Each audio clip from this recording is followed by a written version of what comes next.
The Carl Hushner Memorial Hospital officially opened its doors some 20 years ago in September of 1995 on Princess Margaret Drive in Belize City.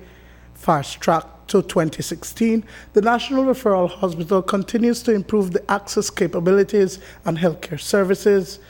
It's a journey, says CEO Dr. Adrian Koi, that will continue as the hospital continues to grow. Within the last 5 years, we are not what we were 5 years ago, or even 3 years ago.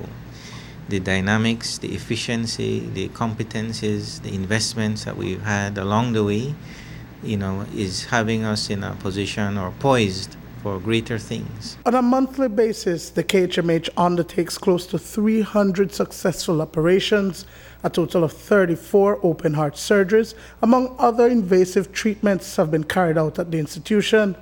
Within the last 5 years, there have been several infrastructural enhancements with the introduction of improved adult and pediatric neonatal intensive care units. We had a fair range of services. We had lots of surgical services and in internal medicine, etc. So what we have seen over this period of time is a strengthening of the critical care services in particular.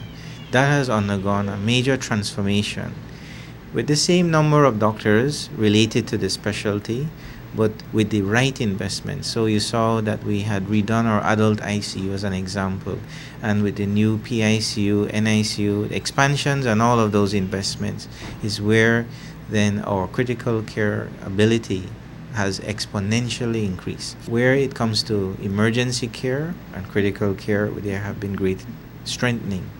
Now, in the specific services for gastroenterology, for example, we took on a second gastroenterologist. We have a nephrologist, though not from Belize, but from the Medical Brigade of Cuba. So they continue to give us a level of support that makes us do what we do, great things. And I'm very grateful for their generosity, because in that regard, we have a neurologist, we have obstetric gynecologist, cardiologist from them, as well as a pediatric surgeon. So we have the only pediatric surgery service in the country here. I brought with me cardiothoracic surgery, and we have developed that service, and that's still growing. So we do pacemakers and other types of invasive procedures.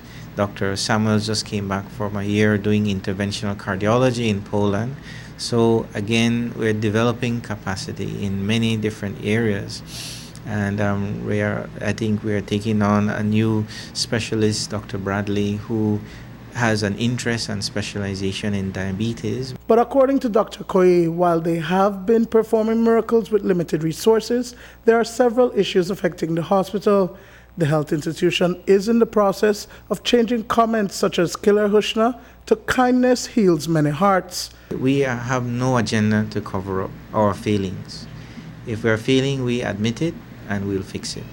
However, there is no hospital doing the scope of work that we do in the way that we do it, with the resources in place. That balance doesn't exist. So you're comparing apples and grapes. When we are seeing 150 patients in the emergency room, other places might see 10 or 15, and so in that way we have to work differently. Of course, the way we relate to people and all of that is something that we have to work on, because it's a culture. The non-profit organization is also asking for the public to invest in the hospital by paying their bills. We have some very serious issues to face, and one of them, of course, is what we're starting a campaign where we just want people to recognize the value of the service that we're giving.